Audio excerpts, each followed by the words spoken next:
सरकार लाई है विद्यार्थियों के लिए डिजिटल लाइब्रेरी। बच्चों के उज्जवल भविष्य के लिए बिहार सरकार है सदा अग्रसर और तैयार। कक्षा 1 से कक्षा 12 तक की सभी पाठ्य पुस्तक पूरक सामग्री एवं वीडियो अब शिक्षा विभाग बिहार सरकार द्वारा विकसित पोर्टल पर है उपलब्ध। अध्ययन सामग्री देखने के लिए BEPCLots.bihar.gov.in पर विजिट करें अथवा एंड्रॉइड मोबाइल पर गूगल प्ले स्टोर से E-Lots ऐप डाउनलोड करें। शिक्षकों, अभिभावकों एवं बच्चों से अनुरोध है कि इस लाइब्रेरी का अधिक से अधिक लाभ उठाएं और अपनी पढ़ाई जारी रखें। नए आइडियाज और इनोवेशन को आगे बढ़ाने का दुनिया का सबसे बड़ा मंच है इंस्पायर अवार्ड्स मानक, जहां कक्षा 6 से 10 तक के छात्र साइंस और टेक्नोलॉजी से संबंधित अपने आइडियाज और इनोवेशन को देश दुनिया तक पहुंचाने का मौका पा सकते हैं। स्कूल के माध्यम से जल्द अपने आइडिया को इंस्पायर अवार्ड मानक के वेब पोर्टल पर जमा करवाएं और अपने इनोवेटिव यात्रा की शुरुआत करें। ये करेगा आपके सपनों को साकार और एक नए नवसर्जक भारत का निर्माण। इंस्पायर अवार्ड्स मानक, इंस्पायरिंग इनोवेटर्स ऑफ टुमारो। ज्यादा जानकारी के लिए www.inspireawards-bst.gov.in पर जाएं।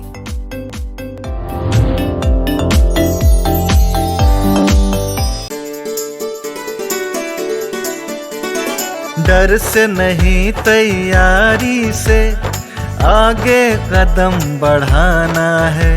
रुकी जिंदगी में चहल पहल वापस फिर से लाना है। धोकर हाथ पहन कर मास्क सुरक्षित जीवन चलाना है। सुरक्षित जीवन चलाना है। डर कर नहीं तैयारी से आगे कदम बढ़ाना है। डर कर नहीं तैयारी से आगे कदम बढ़ाना है। रखेंगे 2 गज की दूरी, सबको पौष्टिक आहार खिलाएंगे, बच्चों और बूढ़ों का करेंगे ख्याल। रोगी नहीं, रोग से लड़ कोरोना को हराएंगे। स्वास्थ्य केंद्र फिर से खुल गए, जिनका लाभ उठाना है। रुकी जिंदगी में चहल पहल वापस फिर से लाना है। धोकर हाथ पहन कर मास्क सुरक्षित जीवन चलाना है। सुरक्षित जीवन चलाना है। डर कर नहीं तैयारी से आगे कदम बढ़ाना है। डर कर नहीं तैयारी से आगे कदम बढ़ाना है।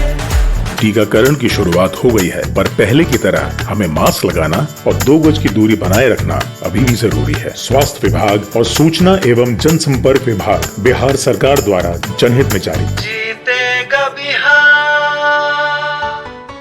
हेलो बच्चों, कैसे हैं आप और कैसी चल रही है आपकी पढ़ाई? ये तो बहुत अच्छी बात है कि हम लोग प्रतिदिन सुबह 9 बजे से 10 बजे अपनी कॉपी और कलम के साथ मेरा दूरदर्शन मेरा विद्यालय कार्यक्रम देखने के लिए तैयार रहते हैं, जहां क्लास 6 से 8 की पढ़ाई होती है और साथ साथ कुछ अन्य रोचक जानकारियां भी हमें मिलती हैं। कार्यक्रम में बताई जा रही इम्पोर्टेंट पॉइंट्स को हम नोट भी करते हैं ताकि बाद में उनका रिवीजन कर सकें। और हाँ बच्चों, एक बात और, हम लोग जो भी चीजें मेरा दूरदर्शन मेरा विद्यालय कार्यक्रम में सीखते हैं उसका अध्ययन अपनी किताब में जरूर करें। इससे उन चैप्टर्स को हम पूरी तरह समझ पाएंगे। आज हम लोग सबसे पहले सुनेंगे बापू की पाती, जिसमें हम राष्ट्रपिता महात्मा गांधी के जीवन प्रसंग से जुड़ी बातों को सुनकर प्रेरणा पाते हैं। उसके बाद पढ़ाई करेंगे विज्ञान विषय की, जिसमें सबसे पहले क्लास 6 में पौधों को जानिए भाग 1 चैप्टर का अध्ययन करेंगे। फिर क्लास 7 में ऊष्मा भाग 2 के बारे में समझेंगे। फिर हम शामिल होंगे क्लास 8 में और समझेंगे आँखों का सामंजस्य और रोशनी का महत्व भाग 2 को। और अंत में चलेंगे पटना का संजय गांधी जैविक उद्यान और देखेंगे जू शो। तो चलिए शुरू करते हैं आज की विज्ञान की क्लास मेरा दूरदर्शन मेरा विद्यालय के साथ।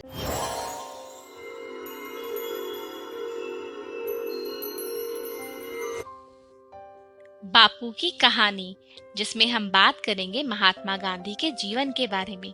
पिछली बार हमने ये जाना कि बापू ने अपने एक दोस्त के संगत में आकर मांस खाना शुरू किया था, जिसका बाद में उन्हें पछतावा भी हुआ और फिर उन्होंने छोड़ दिया। मोहन के एक चाचा बीड़ी पीते थे। 12-13 साल के मोहन और एक रिश्ते के भाई को लगता था कि मुंह से धुआं उड़ाना बड़ी शान की बात है। बीड़ी खरीदने के लिए दोनों ने एक नौकर के जेब से सिक्के भी चुराए थे, लेकिन जल्दी ही ये गंदी आदत छूट गई और फिर मोहन ने कभी बीड़ी सिगरेट को हाथ नहीं लगाया। दूसरी बार मोहन ने 15 साल की उम्र में चोरी की, अपने मंझले भाई करसन दास के लिए। उन पर 25 रुपए का कर्जा चढ़ गया था और वो बहुत परेशान थे। वो सोने का एक बाजूबंद भी पहनते थे। मोहन ने कहा, मैं तुम्हारे बाजूबंद से एक सोने का टुकड़ा निकाल देता हूँ। मोहन ने सोने का एक टुकड़ा निकाल दिया और उसे बेचने से भाई का कर्जा पट गया। लेकिन मोहन की अंतरात्मा उन्हें कचोटने लगी। उन्होंने वही तय किया कि वो फिर कभी चोरी नहीं करेंगे। सजा का डर मोहन को नहीं था। उनके पिता बच्चों पर कभी हाथ नहीं उठाते थे, पर अपने पिता को पीड़ा पहुंचाने का डर मोहन को था और उनके सामने वो बोलते तो कैसे बोलते।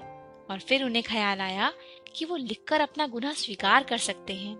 उन्होंने कागज का एक पुर्जा लिया और उस पर सब कुछ लिख दिया। उन्होंने लिखा कि पिताजी की दी हुई हर सजा उन्हें स्वीकार है, यह भी कि गलती के लिए सिर्फ और सिर्फ वही जिम्मेदार है और पिताजी अपने आप को सजा ना दें। करमचंद जी बीमार थे। मोहन का पत्र पढ़ते हुए उनकी आंखों से आंसू टपकने लगे, जिससे कागज भीग गया। मोहन भी रो दिए। उस समय उन्हें पता नहीं था कि सच्चाई से अपना गुनाह कबूल कर लेना ही सच्चा पश्चाताप है, और वो भी तब जब सामने वाले को अपनी गलती की भनक भी नहीं हो। पिताजी कुछ नहीं बोले, बस कागज फाड़ के फेंक दिया। प्यार के उन आंसुओं ने गंगा जल की तरह मोहन के मन को और उनके पाप को भी धो दिया। अब मोहन के लिए उनका प्यार बढ़ गया और भरोसा भी। करमचंद जी की तबीयत बिगड़ती ही गई। उनकी सेवा का जिम्मा 3 लोगों पर था, उनकी पत्नी, एक पुराना नौकर और मोहन। पिता की सेवा करने से मोहन को एक लाभ ये मिला कि उनसे मिलने जुलने वालों के साथ उनकी बातचीत वो सुन पाते थे। उनकी अपने पारसी और मुसलमान दोस्तों से तरह तरह की चर्चाएं होती थी। उनके घर जैन मुनि भी आते थे। वे खाने पीने के कठोर नियमों के बावजूद गांधी परिवार से भोजन की सामग्री लेते थे। मोहन के माता पिता मंदिर ही नहीं शिवालय भी जाते थे। उनके यहाँ रामायण और भागवत पुराण का सुरीला पाठ होता था। बचपन में सभी धर्मों के लिए सम्मान मोहन में सहज ही आ गया था। मोहन ने धर्म और शास्त्र की कुछ किताबें भी पढ़ी, पर उसमें बहुत ज्यादा श्रद्धा नहीं जगी। वो तो बस यही मानने लग गए कि संसार नीति पर टिका है और नीति सत्य में बसती है। सत्य को खोजना ही उनके लिए सबसे बड़ा काम हो गया। करमचंद जी की तबीयत बिगड़ती ही गई। जब उनका देहांत हुआ तब मोहन 16 बरस के थे। दीवान पिता के मृत्यु से गांधी परिवार की माली हालत डगमगा गई थी। पढ़ने के लिए मुंबई के कॉलेज जाना महंगा था, सो 18 साल के मोहन ने भावनगर में ही दाखिला ले लिया। कॉलेज की पढ़ाई में मोहन का मन बिल्कुल नहीं लगा। सब कुछ मुश्किल लगता था। पहला सत्र जैसे तैसे पूरा करके वो घर पहुंचे तो वहां पर करमचंद जी के एक पुराने दोस्त थे। वो मिलने के लिए आए थे। नाम था उनका मावजी दवे। वो अपने मित्र के देहांत के बाद उनके परिवार से संबंध रखते थे। उन्होंने मोहन की माँ और बड़े भाई से कहा, आपको मोहन को विलायत भेजना चाहिए। मेरा बेटा कहता है कि वहाँ की पढ़ाई सरल है और 3 साल में ही पढ़ाई पूरी हो जाएगी, खर्चा भी ज्यादा नहीं आएगा। नए आए हुए बैरिस्टरों को देखो कैसे ठाठ से रहते हैं। वो चाहे तो उन्हें दीवानगिरी आराम से मिल सकती है। और उनकी बात मानकर मोहन विलायत में पढ़ने के लिए तैयार हो गए। आज के लिए इतना ही। अगली बार हम देखेंगे कि जब बापू विलायत यानी कि इंग्लैंड पहुंचे तो उन्हें किन परेशानियों का सामना करना पड़ा।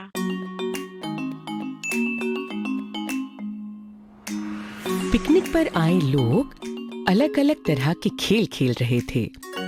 कुछ बच्चे गाने गा रहे थे, कुछ पकड़म पकड़ाई खेल रहे थे और कुछ चादर बिछाकर बातचीत कर रहे थे। पुष्पा और पंकज गेंद से पास पास खेल रहे थे। खेलते खेलते पुष्पा के हाथ से गेंद फिसलकर पास ही गुलाब के फूल पर जा लगी। अरे पुष्पा, गुलाब का पौधा कहीं टूट तो नहीं गया? देखते हैं पंकज। नहीं नहीं, पौधा सही सलामत है। पंकज ये देखो, यहाँ गुलाब के अलावा और भी छोटे छोटे फूल के पौधे हैं। ये शाख और झाड़ी प्रकार के पौधों के अच्छे उदाहरण हैं। तभी पिताजी पास आते हैं। अरे वाह पुष्पा, तुम्हें पता है कि गुलाब का पौधा एक झाड़ी है? यह मुझे भी पता है पिताजी। हमें कल की कक्षा में पढ़ाया गया है कि पौधे 4 प्रकार के होते हैं। अच्छा बताओ कौन से? शाख, झाड़ी, वृक्ष एवं लताएं भी 2 प्रकार की होती हैं। विसर्पी लताएं और आरोही लताएं। पिताजी, ये मुझे बताना था। अच्छा पंकज, एक काम करते हैं, पौधों के कुछ प्रकार तुम समझाओ और कुछ मैं समझाती हूँ। ऐसे हम दोनों को पूरी तरह समझ भी आ जाएगा और याद भी रहेगा। ठीक है, मैं शाख से शुरू करता हूँ। देखो, ये जो छोटे पौधे हैं ना, जिनका तना नाजुक होता है, इन्हें शाख कहते हैं। धनिया, पुदीना, मूली, गाजर, शलगम, गेहूँ, चावल, सरसों आदि शाखों के अन्य उदाहरण हैं। बहुत अच्छे। मैं एक मजे की बात बताता हूँ। ज्यादातर शाख पौधे छोटे होते हैं, लेकिन केले का पौधा भी एक शाख है और वह काफी बड़ा होता है। अरे वाह, मुझे नहीं पता था कि केले का पौधा भी शाखों में गिना जाता है। अच्छा, अब मैं बताती हूँ झाड़ियों के बारे में। ये पौधे छोटे एवं मध्यम आकार के होते हैं और इनके तने कठोर किंतु पतले होते हैं। इनकी शाखाएं भी जमीन के पास से ही निकलना शुरू कर देती हैं। नींबू, तुलसी, गुलाब और अनार झाड़ियों के कुछ उदाहरण हैं। पौधों का अगला प्रकार है पेड़। इनके तने बेहद कठोर तथा मोटे होते हैं और शाखाएं जमीन से काफी ऊपर उठी होती हैं।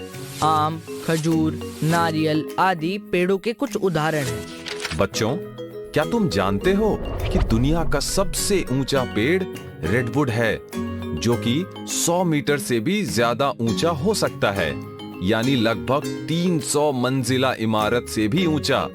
ये पेड़ अमेरिका में पाया जाता है। क्या इतनी ऊंची तो हमारे शहर की इमारतें भी नहीं है।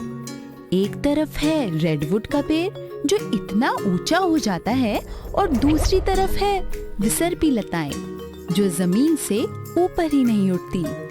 लताओं के तने कोमल होते हैं पुष्पा, इसीलिए ये जमीन पर ही इधर उधर फैल जाती हैं।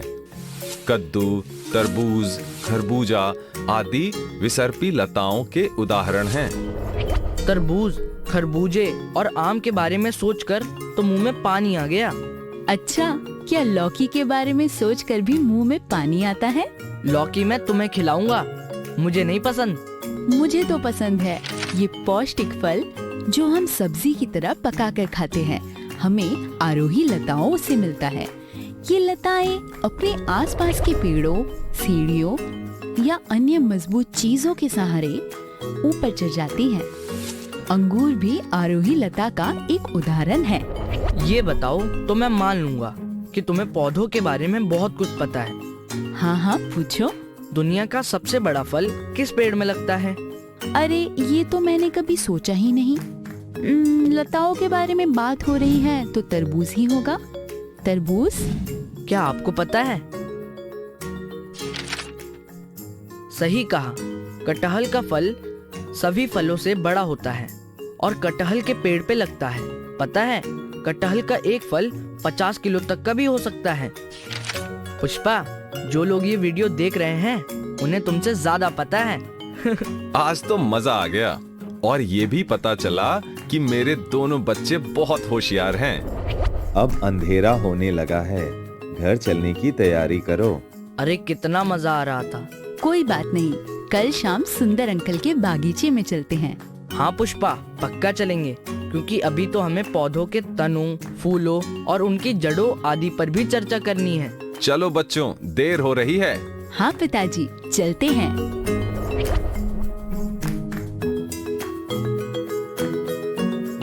ऊष्मा भाग 2।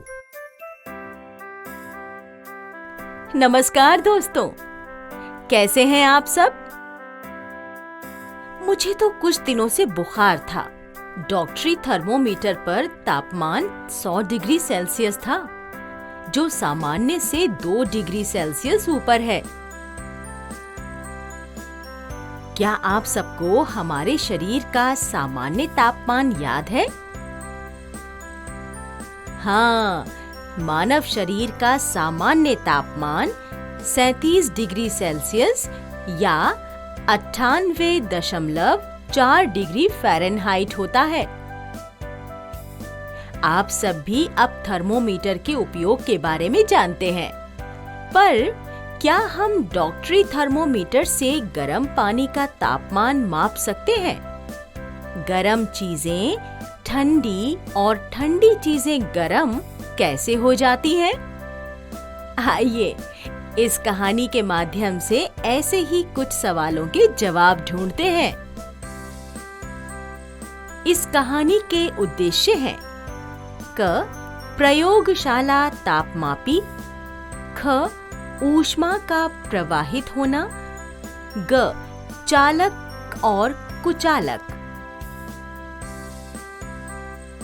रवि बेटा, जल्दी से दूध पी लो, नहीं तो ठंडा हो जाएगा।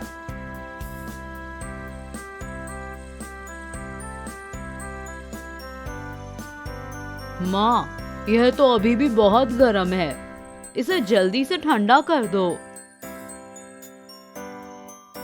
माँ, क्या हम थर्मोमीटर से इस दूध का तापमान माप सकते हैं? नहीं रवि, ये खतरनाक हो सकता है। डॉक्टरी थर्मोमीटर सिर्फ शरीर का तापमान मापने के काम आता है। पानी का ताप, दूध का ताप या मौसम का ताप, इन सब के लिए प्रयोगशाला थर्मोमीटर होता है। आपने इस ग्लास को ठंडे पानी में रखा और यह कुछ ही देर में ठंडा हो गया, और देखो अब यह पानी थोड़ा गर्म हो गया है। क्या इसका मतलब है कि ऊष्मा यानी कि हीट गर्म से ठंडे की तरफ जाती है? हाँ, सही बोले तुम रवि। ऊष्मा गर्म से ठंडे की तरफ प्रवाहित होती है।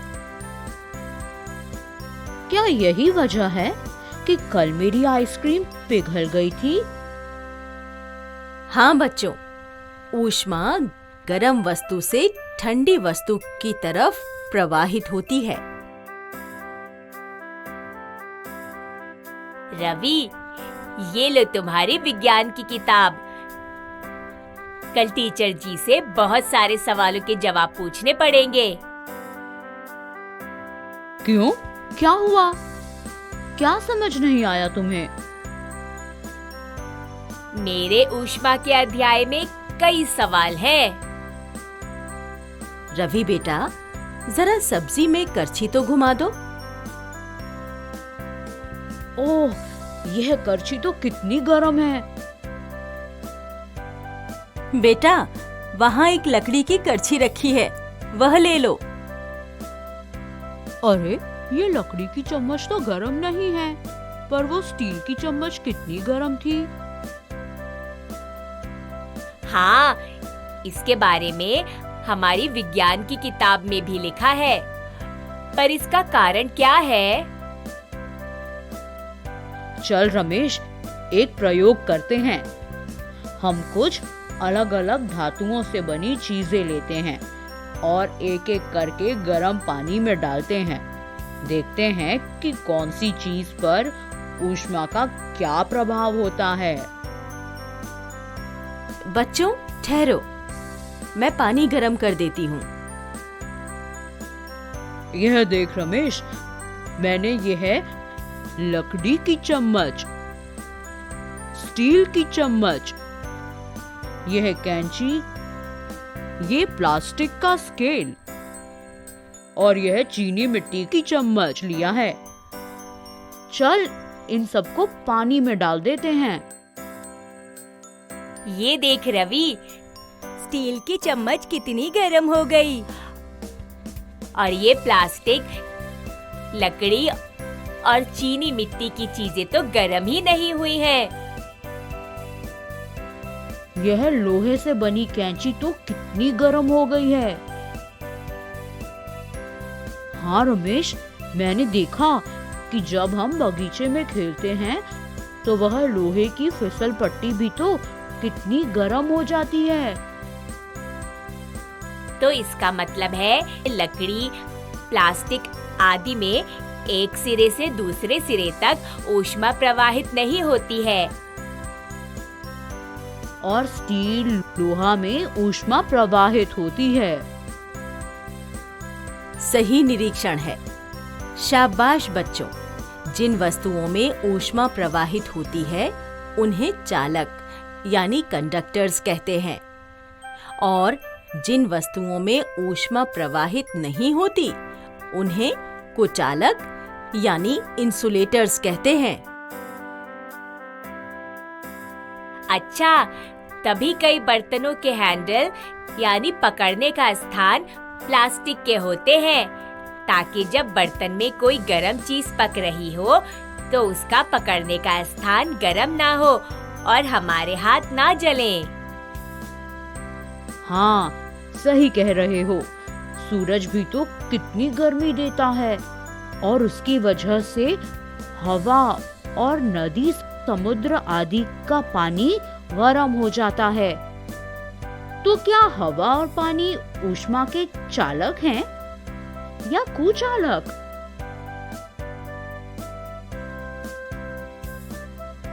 दोस्तों, आपने सीखा कि ऊष्मा गर्म से ठंडी जगह की ओर प्रवाहित होती है। जिन वस्तुओं से ऊष्मा प्रवाहित होती है उन्हें चालक कहते हैं, जैसे लोहा, और जिन वस्तुओं से ऊष्मा प्रवाहित नहीं होती उन्हें कुचालक कहते हैं।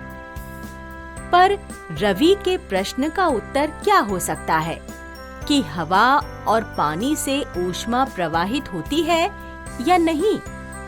चलिए इस प्रश्न का उत्तर हम अगले वीडियो में ढूंढेंगे।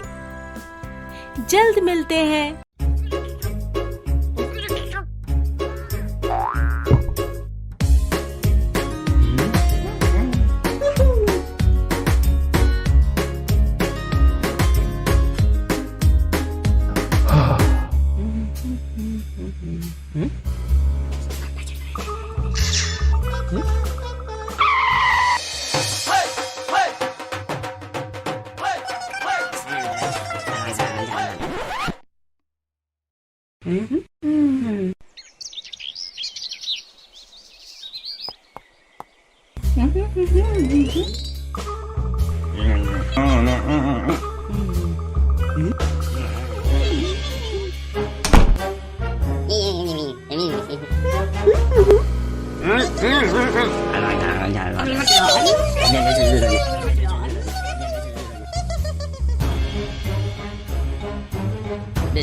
Se le covid que queda de dia de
छठी से 10वीं कक्षा के विद्यार्थी ध्यान से सुने।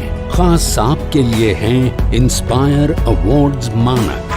TST और NIF द्वारा हर साल हो रहे इंस्पायर अवार्ड्स मानक के पहले राष्ट्रीय पुरस्कार विजेता हैं। विजेता आप भी हो सकते हैं। इसलिए किसी भी क्षेत्र में साइंस और टेक्नोलॉजी पर आधारित अपने इनोवेटिव आइडियाज के साथ तैयार हो जाइए। जानते हैं ना, आप में से 1 लाख स्टूडेंट्स को 10-10 हजार रुपए मिलेंगे अपने आइडियाज को प्रोटोटाइप बनाने के लिए। उसके बाद दुनिया सराहेगी आपका हुनर जब पहुंचेगा आपका आइडिया लोगों तक प्रोडक्ट के रूप में। तो अपने ओरिजिनल इनोवेटिव आइडियाज को स्कूल में जमा करें। बेस्ट आइडियाज आगे बढ़ाए जाएंगे ऑफिशियल वेबसाइट पर, और हाँ, जल्दी आज ही जमा करें। So good luck with inspire awards मानक।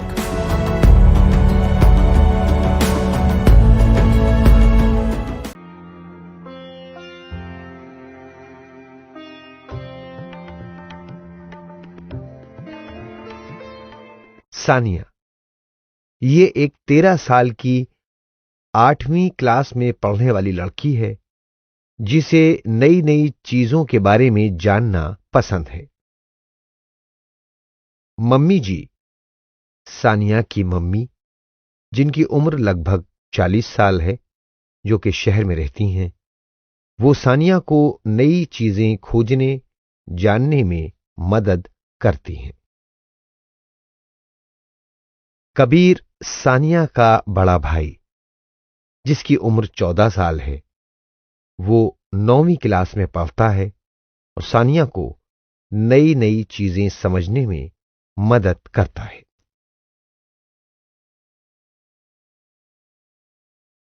अब तक हमने जाना कि प्रकाश की मदद से हम चीजें देख पाते हैं। दुनिया में 2 तरह की वस्तुएं हैं, अप्रदीप्त और प्रदीप्त वस्तु। अप्रदीप्त वस्तुओं को चमकने के लिए प्रकाश के अन्य स्रोतों की आवश्यकता होती है। उदाहरण के लिए चांद, जबकि प्रदीप्त वस्तुओं का अपना प्रकाश होता है, जैसे मोमबत्ती, सूरज आदि। परावर्तित प्रकाश को हम इस दुनिया में सबसे ज्यादा देखते हैं। प्रकाश किरण जो किसी भी सतह से टकराती है, आपतित किरण कहलाती है। प्रतिबिंब के बाद सतह से वापस आने वाली किरण को परावर्तित किरण कहते हैं। आपतन कोण हमेशा परावर्तन कोण के बराबर होता है। ये प्रतिबिंब के नियमों में से एक है। आपतित किरण आपतन बिंदु पर अभिलंब और परावर्तित किरण, ये सभी एक तल में होते हैं। जब सभी समांतर किरणें किसी खुरदुरे या अनियमित सतह से परावर्तित होने के बाद समांतर नहीं होती, तो ऐसे परावर्तन को विसरित परावर्तन कहते हैं। दर्पण जैसी चमकदार सतह से परावर्तन को नियमित प्रतिबिंब कहा जाता है। 2 शीशों को आमने सामने रखकर परावर्तित किरण को परावर्तित किया जा सकता है। इसी तरह परावर्तित किरण दोनों शीशों से टकराकर बनाई जा सकती है। सानिया, तुम 2 घंटों से टीवी देखे जा रही हो। मम्मी, मुझे यह कार्यक्रम बहुत पसंद है और इसके सभी भाग आज दिखाए जा रहे हैं। मुझे पता है सानिया, लेकिन लगातार टीवी देखने से तुम्हारी आंखों की रोशनी खराब हो जाएगी। क्या तुम ऐसा चाहोगी? ठीक है मम्मी, मैं अब टीवी बंद कर देती हूँ। मैं अब क्या करूं? एक काम करती हूँ, मैं बाहर जाकर देखती हूँ कि भैया पार्क में हैं या नहीं। आ! क्या बात है सानिया, तुम क्यों चिल्लाई? मैं बहुत देर से अंधेरे में टीवी देख रही थी और अचानक जब मैं भैया की तलाश में बाहर आई तो धूप की रोशनी मेरी आंखों पर पड़ी। मुझे ऐसा लगा जैसे मैं एक पल के लिए अंधी हो गई। ओह, थोड़ी देर के लिए अपनी आंखें बंद करो और शांत हो जाओ। थोड़ी देर में सब ठीक हो जाएगा। यहाँ इतना अंधेरा क्यों लग रहा है? मैं कुछ देख नहीं पा रहा। कबीर, थोड़ी देर के लिए अपनी आंखें बंद करो और फिर आंखें खोलकर फिर से कमरे को देखो। हाँ, मैं अब सब कुछ साफ साफ देख पा रहा हूँ। ये कैसे हुआ? जब मैं एक अंधेरी जगह से एक रोशनी वाली जगह पर गई, तब कुछ देर तक मैं कुछ नहीं देख पाई और जब भैया एक रोशनी वाली जगह से अंधेरे में आया, तब वह कुछ देर तक कुछ नहीं देख सका। मुझे पता है कि क्या हुआ था। अंदर और बाहर की रोशनी में अंतर है, जिस कारण आंखें तेज रोशनी से धीमी रोशनी पर जाने पर खुद को उसके अनुरूप ढालने में समय लगाती है। उस ही समय में हमें आंखों के आगे अंधेरा सा लगता है और ऐसा ही इसके उलट परिस्थिति में भी होता है, क्योंकि कमरे में बाहर की तुलना से कम रोशनी होती है। इसीलिए हमारी आंखों को बदलते परिवेश में जल्दी से समायोजित होने में कठिनाई होती है। बिल्कुल सही कहा कबीर। हमें रोशनी और आंखों के बारे में और भी जानकारियां पता लगानी है ना सानिया? हाँ भैया, आइए ढूंढते हैं। ये देखिए भैया, किताब में लिखा है कि परितारिका नाम की मांसपेशी हमारे आंखों में पहुंचने वाली रोशनी की मात्रा को नियंत्रित करती है। हाँ, यह सही है। यहाँ देखो कि ये कैसे ऊपर और पास से दिखता है जब परितारिका आंखों में रोशनी जाने देती है। दोस्तों, क्या आप बता सकते हैं कि परितारिका आंखों में कब ज्यादा रोशनी जाने देती है और कब कम जाने देती है? आप सोचने के लिए 2 मिनट का समय ले सकते हैं। इसके लिए आप एक प्रयोग कर सकते हैं। एक अंधेरे कमरे में थोड़ी देर बैठें और फिर धूप में बाहर निकलें। अपने दोस्त से यह देखने के लिए कहें कि प्रत्येक स्थिति में आपकी परितारिका कितनी खुली है। भैया, तुमने देखा होगा कि कितने फोटोग्राफर बड़े बड़े लेंस लगाते हैं अपने कैमरे पर, जो कि बहुत महंगे होते हैं। हाँ, इसीलिए हमारी आंखों को अच्छी देखभाल की जरूरत है, वरना हमारी आंखों का इलाज होना बहुत मुश्किल और महंगा है।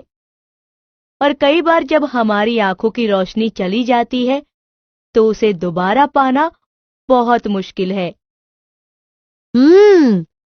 मैं अब से टेलीविजन देखते समय सावधान रहूंगी और ज्यादा देर तक टेलीविजन नहीं देखूंगी।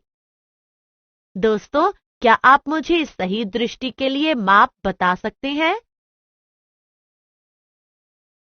हाँ, आप सही हैं। यह 20 बाय 20 है।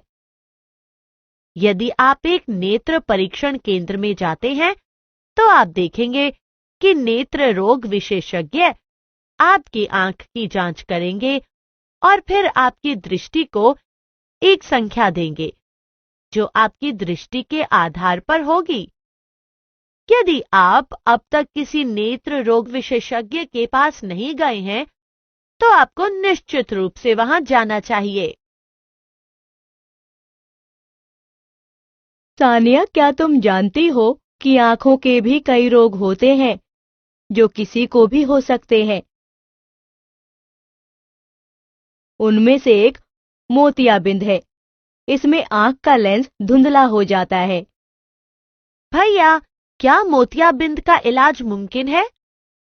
पहले के जमाने में इसका इलाज मुश्किल था, लेकिन शुक्र है कि आज के समय में इसका इलाज मुमकिन है।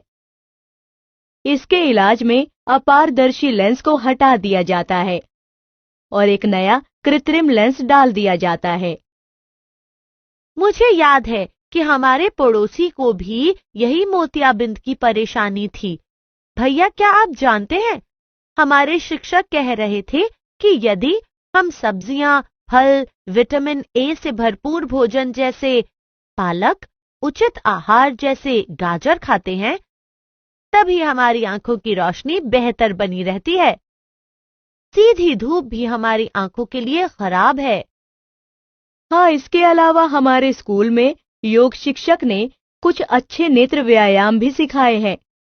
ये व्यायाम हमारी आंखों की मांसपेशियों को मजबूत और स्वस्थ रखने में मदद करते हैं। लेकिन जो लोग देख नहीं सकते, वो अपना काम कैसे करते होंगे? असल में उनके लिए यह मुश्किल है, लेकिन आधुनिक तकनीक और ब्रेल दृष्टिहीन लोगों को काम करने में मदद करती है। सामान्य भाषाओं, गणित और वैज्ञानिक संकेतन के लिए ब्रेल कोड है। कई भारतीय भाषाओं को भी ब्रेल प्रणाली का उपयोग करके पढ़ा जा सकता है। मुझे लगता है कि हमें यह सुनिश्चित करना चाहिए कि हमारे स्कूल के जिन छात्रों को देखने में परेशानी होती है, वो आसानी से काम कर सकें। अब तक हमने सीखा, परितारिका हमारी आंख में प्रवेश करने वाली रोशनी को नियमित करने में मदद करती है। विटामिन ए से भरपूर भोजन हमारी आंखों को स्वस्थ रखने में मदद करता है। सीधी धूप भी हमारी आंखों के लिए खराब है। यदि हम अपनी आंखों की देखभाल ठीक से नहीं करते तो मोतियाबिंद जैसी बीमारियां हो सकती हैं। दृष्टिहीन लोग ब्रेल लिपि सीख और पढ़ सकते हैं। सामान्य भाषाओं, गणित और वैज्ञानिक संकेतन के लिए ब्रेल कोड है। कई भारतीय भाषाओं को भी ब्रेल प्रणाली का उपयोग करके पढ़ा जा सकता है। पूर्ण दृष्टि या सामान्य दृष्टि 20/20 होती है। हमारी आंखें बहुत नाजुक होती हैं, इसलिए हमें उनकी साफ सफाई का ध्यान रखना चाहिए।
नमस्कार, आप शिक्षकों द्वारा दी गई अच्छी शिक्षा से आज लाखों विद्यार्थी इनोवेशंस कर रहे हैं। उन सभी को इंस्पायर अवार्ड्स मानक में हिस्सा लेने प्रोत्साहित कीजिए।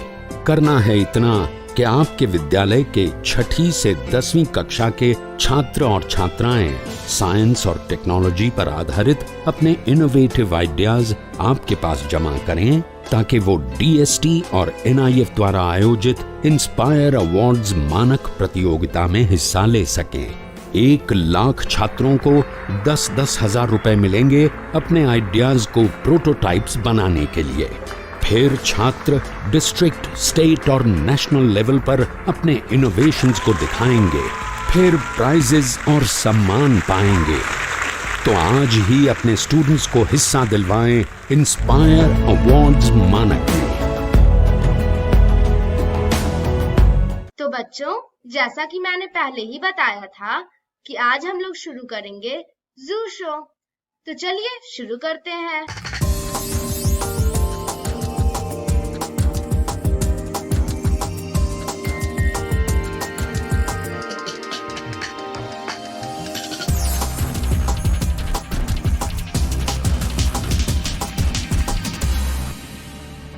संजय गांधी जैविक उद्यान जू आउटरीच प्रोग्राम में आज हम हॉग डियर यानी पाढ़ा हिरन और बार्किंग डियर यानी काकर हिरन के पास चलेंगे। पाढ़ा, जिसे अंग्रेजी में हॉग डियर कहते हैं, ये एक छोटा सा हिरन है जिसका आवासीय क्षेत्र पाकिस्तान से लेकर उत्तरी भारत और मुख्य भूभागीय दक्षिण पूर्वी एशिया तक फैला है।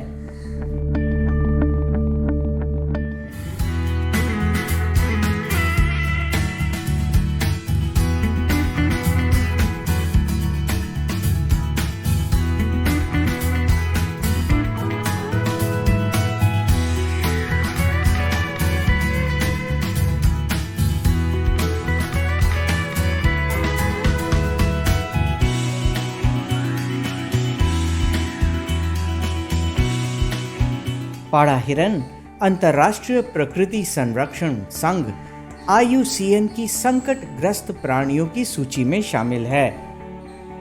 इसकी औसत आयु 15 से 20 वर्ष तक होती है और इसका वजन 35 से 45 किलोग्राम तक होता है। ये आकार में बहुत छोटे होते हैं।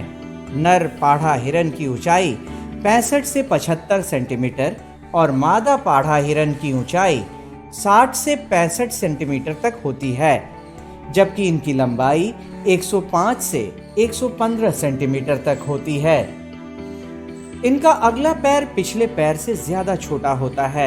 ये ज्यादातर समूह के बजाय एकांत में रहना पसंद करते हैं और इनके समूह में अधिक से अधिक 2 से 5 पाढ़ा हिरणों की संख्या होती है। हॉग डियर पूर्णतः शाकाहारी होते हैं। ये केवल वनस्पति खाते हैं। इनके आहार में घास, हरी पत्ती, फल फूल और गिरे हुए पत्ती शामिल है।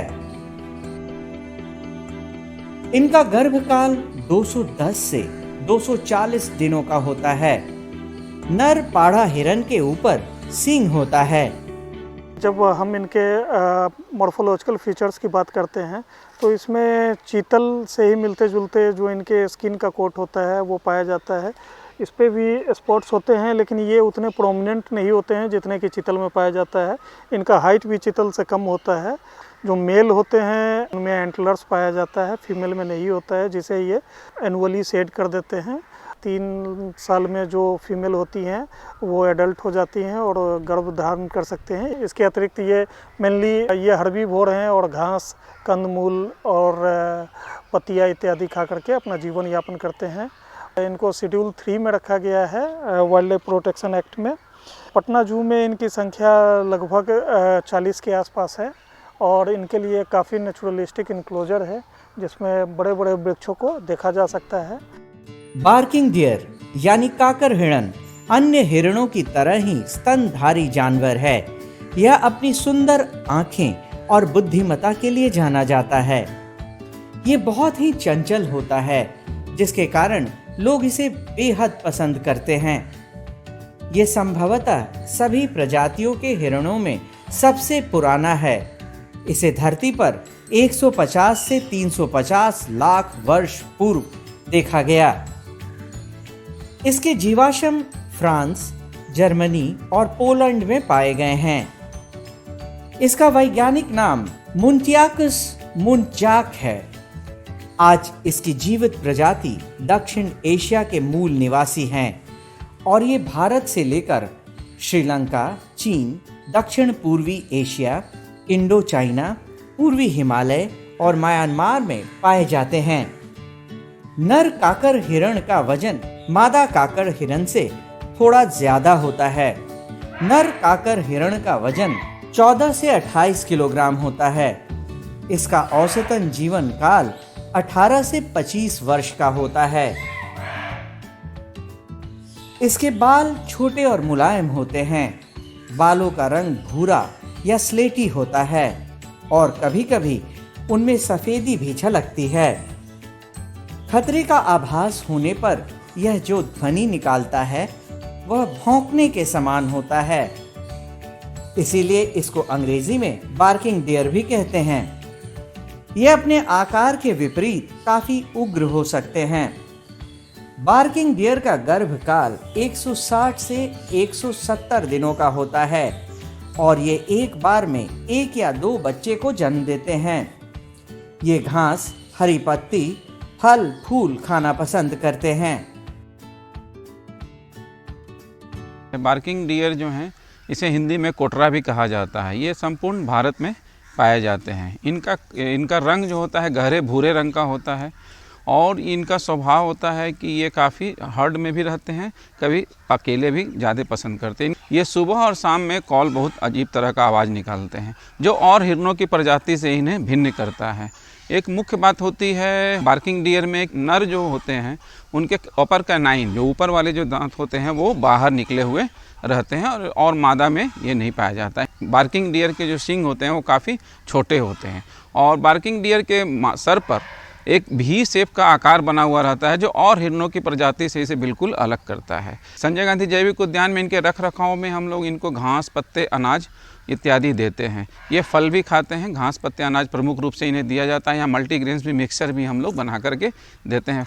गर्मियों में इनके लिए पानी की सुविधा भी की गई है ताकि ये गर्मी महसूस ना कर सकें। आज की कड़ी में बस इतना ही। कल फिर मिलेंगे पटना जू शो में एक नए एनक्लोजर के पास एक नए जानवर के साथ। तब तक के लिए नमस्कार।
Se le covid que queda de dia de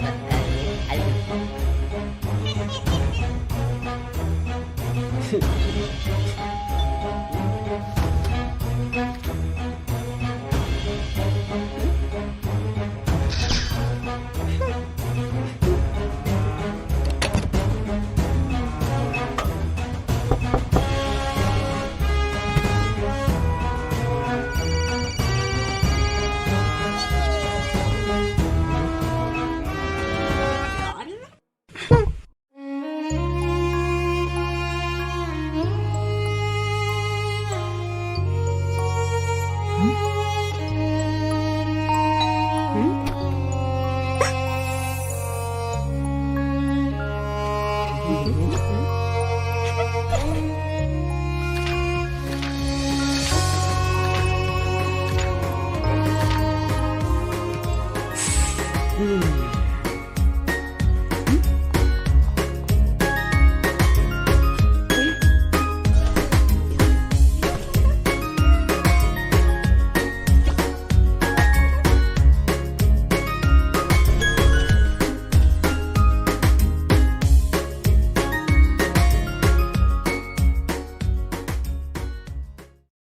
आशा करती हूँ बच्चों आज के एपिसोड में आपने जरूर कुछ नया सीखा होगा। तो घर पर रहें, पढ़ते रहें, बढ़ते रहें। मिलते हैं अगले एपिसोड में। बाय बाय बच्चों।